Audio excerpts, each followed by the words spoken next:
Hey guys, here's how to tighten up a brake caliper using a grinder tool replacement tool.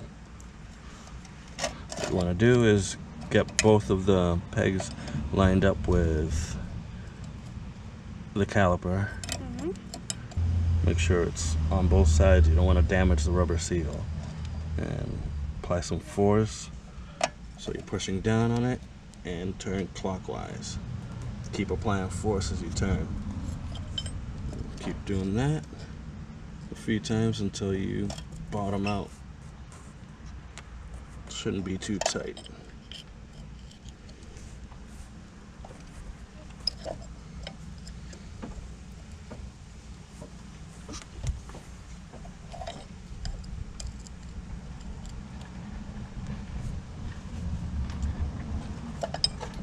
There it is.